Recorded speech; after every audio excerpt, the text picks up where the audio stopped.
हमीरपुर के बचत भवन में भीमराव अंबेडकर की जयंती का कार्यक्रम आयोजित किया गया, जिसमें बतौर मुख्य अतिथि पूर्व कांग्रेस प्रदेशाध्यक्ष सुखविंदर सिंह सुक्खू ने शिरकत की। इस मौके पर विधायक राजेंद्र राणा, विधायक इंद्रदत्त लखनपाल, पूर्व विधायक अनीता वर्मा, जिला कांग्रेस अध्यक्ष राजेंद्र जार, पूर्व विधायक कुलदीप पठानिया के अलावा में काफ़ी संख्या में कार्यकर्ता मौजूद रहे।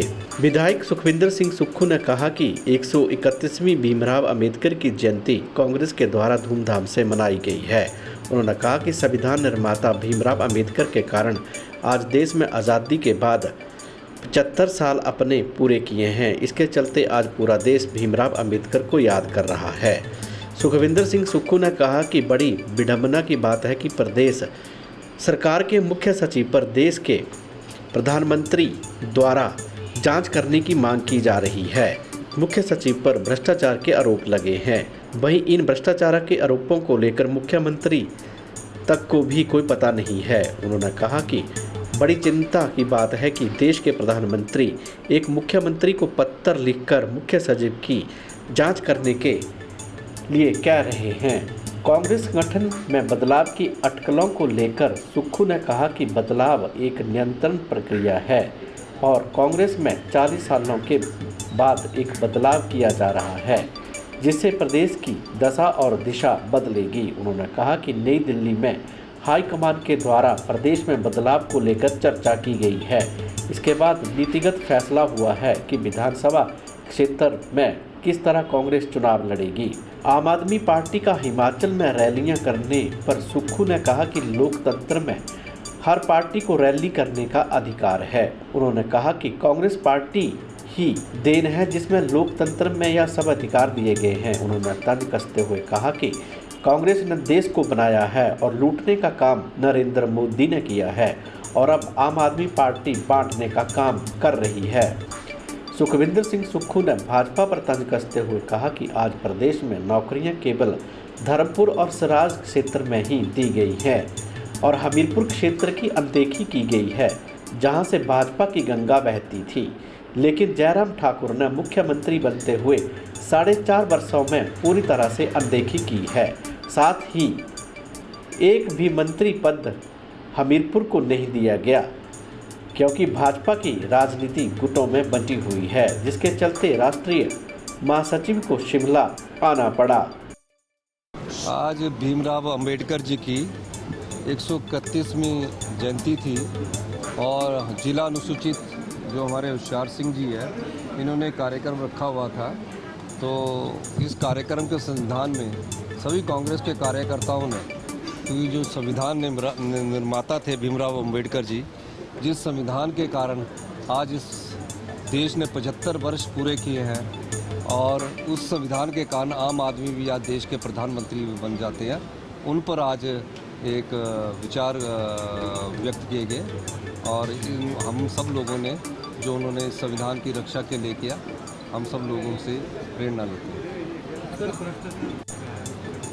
देखिए, बड़ी विडंबना की बात है कि प्रदेश के मुख्य सचिव पर देश के प्रधानमंत्री श्री प्रधानमंत्री मोदी जी ने चिट्ठी लिखकर मुख्यमंत्री से पूछा है कि आपके जो मुख्य सचिव हैं उन पर भ्रष्टाचार के आरोप लगे हैं।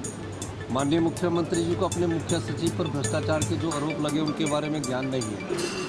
और अभी विडंबना देखिए, देश के प्रधानमंत्री उनको चिट्ठी लिखकर पूछ रहे हैं। तो ये किस प्रकार की सरकार है, किस प्रकार की सोच रखती है? क्या ये सरकार भ्रष्टाचार में डूबी हुई नहीं है? क्या ये सरकार को ये पता नहीं है कि प्रधानमंत्री को पता और मुख्यमंत्री को पता नहीं है? इस बारे में मुख्यमंत्री को अपना स्पष्टीकरण देना चाहिए। सर, संगठन में बदलाव क्या कहना चाहिए? नहीं, मैं तो दिल्ली हफ्ते पहले गया था, अब तो मैं यहाँ आ जाऊँ हफ्ता तक। देखिए, संगठन में बदलाव एक निरंतर प्रक्रिया होती है। ये पहली बार बदलाव नहीं हो रहा है, ये बदलाव चलता रहता है। और जो अखिल भारतीय कांग्रेस कमेटी उचित समय आता है तो उसमें उचित प्रयोग करती है, उचित तरह से आगे कांग्रेस पार्टी को नए नेताओं को लाने की कोशिश करती है। 40 साल बाद कांग्रेस में नई नेतृत्व आ रहा है, क्योंकि 1982 से लेकर 2021 तक 40 साल के लंबे अनुसार तक हमारे एक वरिष्ठ नेता, लोकमान्य नेता, पूर्व मुख्यमंत्री श्री वीरभद्र सिंह जी का एक पार्टी पर वर्चस्व रहा था। लोगों की वो सेवा करते रहे थे। अचानक हमको छोड़कर चले गए तो पार्टी ने फैसला किया कि किस प्रकार से कांग्रेस के नेतृत्व को आगे बढ़ाया जाए। उस संदर्भ में हमसे चर्चा हुई है और हमारी चर्चा सार्थक हुई है और उस चर्चा के बाद नई नेतृत्व हिमाचल प्रदेश में आएगा। सभी नेता हमारे कांग्रेस के पार्टी के, चाहे कुलदीप सिंह राठौर जी है, चाहे हमारे विधायक दल के नेता मुकेश अग्निहोत्री जी है, चाहे विक्रमादित्य जी है, चाहे राजेंद्र राणा जी है, चाहे इंद्रदत्त लखनपाल जी है, चाहे सतपाल रायजादा जी है, लखविंदर राणा जी, जितने विधायक हमारे इकट्ठे होते हैं, रामलाल ठाकुर जी है, आशा कुमारी जी, हम सब लोग मिलकर चर्चा करते रहते हैं। धनीराम शांडिल जी है, तो हम लोग चर्चा करने के बाद एक नीतिगत फैसला हुआ है कि कांग्रेस सब लोग सामूहिक नेतृत्व में चुनाव लड़ेगी, कोई मुख्यमंत्री का चेहरा प्रकट नहीं करेगी। हम सब लोग एक हैं और हमारा सामूहिक नेतृत्व का प्रतिनिधित्व कौन करेगा? वो करेगा हाथ का निशान और कांग्रेस की विचारधारा, क्योंकि कोई भी नेता इस विचारधारा से ऊपर नहीं है। अगर हम सब लोग हैं तो हमारी विचारधारा है। अगर मेरे पास हाथ का चुनाव चिन्ह है तब कांग्रेस पार्टी का उम्मीदवार और कांग्रेस पार्टी का नेता कहलाता हूँ। अगर मेरे पास हाथ का चिन्ह नहीं है तो जो लोग अपने आप को पार्टी से बड़ा समझते हैं वो समझते हैं, कहीं बीजेपी में समझते हैं, कांग्रेस में तो अब ऐसा रहा नहीं है, लेकिन वो सब लोगों को हमने एक नेतृत्व देना है और लोगों को सच्चाई से सेवा करनी है। हम झूठ की राजनीति नहीं करते, हम सेवा की राजनीति करते हैं और सच की राजनीति करते हैं। मुख्यमंत्री जी को ये भी जवाब देना चाहिए, मैं भ्रष्टाचार से संबंधित, कि उनको पता है कि क्या उनके मुख्य सचिव पर भ्रष्टाचार के आरोप लगे। सर आप क्या कहते हैं? देखिए, वो लोकतंत्र में है, ये कांग्रेस पार्टी की ही देन है कि आज विभिन्न पार्टियां इस देश में खड़ी हुई है। कांग्रेस पार्टी के नेताओं ने ही लोकतंत्र को इस देश में मजबूत किया। 75 साल इस लोकतंत्र की रक्षा के लिए, चाहे पंडित जवाहरलाल नेहरू थे, चाहे लाल बहादुर शास्त्री थे, चाहे श्रीमती इंदिरा गांधी थे, चाहे राजीव गांधी थे, नरसिम्हा राव जी थे, डॉक्टर मनमोहन सिंह जी थे, उन्होंने अपनी कुर्सी की परवाह नहीं की, उन्होंने सत्ता की परवाह नहीं की, सत्ता का त्याग कर दिया। साथ लगता पड़ोसी देश पाकिस्तान है, जहां अभी कोई भी प्रधानमंत्री अपना पूरा कार्यकाल पूरा नहीं कर सका, क्योंकि वो लोकतंत्र को मजबूत नहीं कर सके। आज जो लोकतंत्र को और उंगली उठाते और 75 साल की बात करते हैं, उनसे पूछना चाहिए कि देश का प्रधानमंत्री भी इसी संविधान से बना और जो आप पार्टी निकली है वो भी इसी संविधान से निकली है। उन्हें रैली करनी चाहिए, अपने कार्यक्रम को लाना चाहिए। कौन सा ऐसा कार्यक्रम है, क्योंकि देश तो कांग्रेस ने बनाया, अब भाखड़ा बांध कांग्रेस ने बनाया, बेचने का काम मोदी जी करेंगे, मुफ्त में बांटने का काम आम आदमी करेगी। बनाया तो कुछ है नहीं, मुफ्त में ही बांटना है, लोगों का टैक्स का पैसा है, मुफ्त में सपने बेचने। पर कांग्रेस पार्टी व्यवस्था परिवर्तन के लिए आ रही है। हम युवाओं को, किसान को, महिलाओं को और जो भी हमारे साथी है, दलित वर्ग के साथी है, उनको स्वावलंबन की दिशा में नीति लेकर आ रही है और उस नीति के माध्यम से हम उनको बोलेंगे कमाओ भी और पाओ भी। जैसे दूध और पशुपालक को हम 40 रुपये गाय का दूध का रेट 80 रुपये कर रहे हैं और 60 रुपये से 100 रुपये किलो है, उसका मतलब है कमाओ और पाओ। क्योंकि मुफ्त में बांटने का काम जो करते हैं वो अपनी जेब से नहीं बांट रहे हैं और लोगों के टैक्स को ही इधर से काट कर उधर कमजोरी देकर उधर बांटते हैं। तो बांध बनाए कांग्रेस ने, सड़कें बनाई कांग्रेस ने, हॉस्पिटल बनाए कांग्रेस ने, बड़े बड़े ट्रांसमिशन बनाए कांग्रेस ने। बेचने का काम करेंगे मोदी जी, मुफ्त में बांटने का काम करेंगे केजरीवाल जी। तो पंजाब में कहा भी एक साथ लगते धर्मपुर में भी और एक साथ लगते सिराज में भी। हमीरपुर क्षेत्र का तो ये हाल है, जहां से बीजेपी की गंगा बहती थी, जहां से बीजेपी के कार्यकर्ता बैठते थे, जयराम जी ने आकर हमीरपुर जिला से, जहां पूर्व मुख्यमंत्री होते थे, मंत्री होते थे, पिछले 4.5 साल में एक भी मंत्री परिषद का एक भी पद हमीरपुर जिला को नहीं दिया। क्यों नहीं दिया? क्योंकि उनकी अपनी राजनीतिक गुटों में बटी हुई है। एक गुट धूमल साहब का, एक जयराम जी का, एक अनुराग ठाकुर का, एक नड्डा जी का, सबको इकट्ठा करने के लिए राष्ट्रीय महासचिव को शिमला में आना पड़ा। क्योंकि ये चीज हम पर उंगली उठाते हैं इसीलिए पिछले चुनावों में दूरदर्शी हो गए कि कांग्रेस सूतों में बड़ी है। अभी मैं देखता हूँ कि कांग्रेस का कौन नेतृत्व है, कांग्रेस का मंच पर बैठा हुआ सारा लोग उसका नेतृत्व कर रहे हैं। वो एक व्यक्ति नेतृत्व नहीं कर रहा, हम सब लोग उस कांग्रेस की विचारधारा का नेतृत्व कर रहे हैं, जिस कांग्रेस की विचारधारा को हमारे स्वर्गीय भीमराव अम्बेडकर जी ने बनाया है, जिस संविधान को अम्बेडकर जी ने बनाया, उस कांग्रेस की विचारधारा का नेतृत्व कर रहे हैं। और जब कहती हूँ, अनुसूचित जाति और गरीब होने के बाद अगर साहस नहीं होता तो वो इतने बड़े पद पे नहीं पहुंचते। तो ये आपको करना है, साहस नहीं रोकना। दूसरी बात पे एक और जरूर बोलना चाहूँगी, अनुसूचित जाति को बहुत ही सरकारों ने उनको रिजर्वेशन दी हैं, उनको ऊपर उठने के तरीके दिए हैं और बताया है आप कैसे उठ सकते हो और उठाने की कोशिश की है।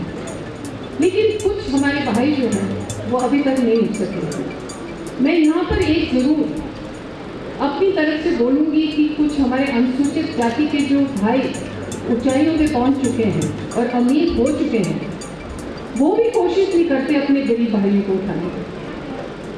देखिए, आपका अपना वर्ग है, आपको अपने वर्ग में साहस करके उनको भी ऊपर उठाना चाहिए, लेकिन वो आप नहीं करते। आप कोशिश करते हो कि मैं, मेरे रिश्तेदार और मेरा परिवार भी संपन्न रहे और दूसरा गरीब ना हो। तो ये आज ये गरीबी नहीं जा रही है, आज ये हमारे जो वर्ग हैं जिनको महात्मा गांधी जी से लेकर कांग्रेस पार्टी ने ऊपर उठाने की कोशिश की थी, वो नहीं उठ रहे हैं क्योंकि उनको सहयोग अपने ही वर्ग के जो क्रीमी लेयर कहते हैं हम, वो सहयोग नहीं कर रही है, वो उठा नहीं रही है। तो ये आप लोगों को निश्चय करना चाहिए और आज प्रण लेना चाहिए कि हमें अपने वर्ग के जो वीकर सेक्शन है, जो कमज़ोर है हमारे बीच में, उनको उठाने का हम आज प्रण लेते हैं और उनको उठाना चाहिए। कई जो हमारे बड़ी बड़ी स्टेटें हैं, अभी तक अनुसूचित जाति के लोगों को मंदिरों में नहीं जाने दिया जाता, उनको बोला जाता है बाहर रहिए। जो आज बहुत बड़ी मैं समझती हूँ बात है जिसके ऊपर हमें गौर करना चाहिए। अगर हमारे पीछे जो हिंदू थे वो मुसलमान बने, क्रिश्चियन बने, वो क्यों बने? क्योंकि हमारी कुछ जो वीकर सेक्शन था, गरीब थे या अनुसूचित जाति के थे, उनको जब आप पूजा करने के लिए मंदिर नहीं जाने दोगे, आपको ऐसी ऐसी जगह नहीं जाने दोगे, तो वो दूसरा ही एक रिलीजन ढूंढेंगे, दूसरी ही जगह जाने की कोशिश करेंगे जहाँ पे उनको मान सम्मान मिलेगा। तो बड़ी हैरानी की बात है कि बीजेपी कहती है कि हम हिंदू राष्ट्र हैं, हम हिंदुओं को बढ़ना चाहिए, दूसरे जाति के लोगों को कम होना चाहिए। तो मैं ये चैलेंज करती हूँ बीजेपी वालों को कि अगर आप वाकई हिंदुत्व चाहते हो, हिंदुओं को बढ़ाना चाहते हो, तो आप जो हमारे हिंदू दूसरे रिलीजन में गए हैं उनको वापस लाइए, उनको बोलिए कि हम आपका स्वागत करते हैं, हम आपको मंदिरों में भी जाने देंगे, हम आपका मान सम्मान करेंगे, आप हमारे धर्म को निभाइए। तो ये वो नहीं करते, पर चर्चा जरूर करेंगे और हमारे जो अनुसूचित जाति के लोग हैं उनको वो मान सम्मान मंदिरों में देंगे। तो ये मैं 2-3 बातें आपसे करना चाहती थी क्योंकि आज ये सम्मेलन ही अनुसूचित जाति का है। और एक बात मैं जरूर यहाँ पे बोलूँगी कि महंगाई जो है, महंगाई किसी जाति को नहीं देख रही, आज महंगाई तोड़कर मुंह पर चपेट मार दी। आज पेपर में मैं पढ़ रही थी, आपके जितने बड़े बड़े देश हैं, अमेरिका से लेकर आपके यूरोपियन कंट्री के देश, वहाँ पर इतनी महंगाई बढ़ गई है कि अब कोई भी मॉल में किसी दुकान में जा रहा है तो उसको 50% से ज़्यादा अपना पैसा नहीं खर्च के दे रहे और ना सामान दे रहे हैं, इतनी महंगाई बढ़ गई है। आज हमारे अपने देश में भी इतनी महंगाई बढ़ गई है कि कुछ दिनों में हमारा भी हाल वही होगा जो विदेश के देशों में हो रहा है, क्योंकि कोरोना भी पहले विदेश के देशों से ही आया था और उसने आकर हमें चपेट में लिया था। आज कोई मनमोहन सिंह नहीं है जो हमें बचा सकते हैं।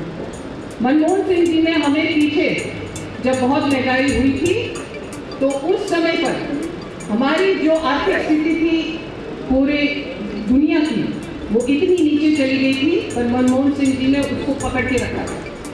किसी ने आत्मदाह नहीं किया था, किसी ने यहाँ पर कोई ऐसा नहीं किया था जिससे कि लोग दुखी हों और महंगाई को मार को ना सहन कर सके।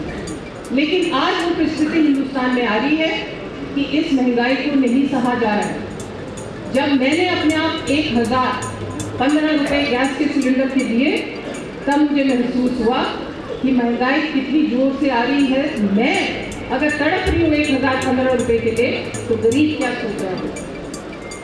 बीजेपी वाले तो मुफ्त की सिलेंडर दे रहे हैं, बीजेपी वाले कह रहे हैं कि हम गैस का स्टोव भी दे रहे हैं। किसको? गरीब को, जिसके पास गैस का सिलेंडर या कनेक्शन नहीं है। लेकिन अगला सिलेंडर वो गरीब कैसे खरीदेगा, उसकी कोई व्यवस्था नहीं। आज हर चीज इतनी महंगी हो गई है कि हर कोई सोच रहा है कि मैं कैसे अपनी जिंदगी निभाऊं। नौकरी नहीं मेरे पास कोई साधन नहीं कि मैं किस तरीके से पैसे को लाऊं और खर्चूं और इस महंगाई को मैं कम करूं। डीजल पेट्रोल इतना ऊंचा चला गया है कि आज हर कोई सोच रहा है कि क्या मैं गाड़ी चलाऊं या पैदल चलूं। तो इस महंगाई की जो हमें एक आवाज है, वो उठाना जरूरी है।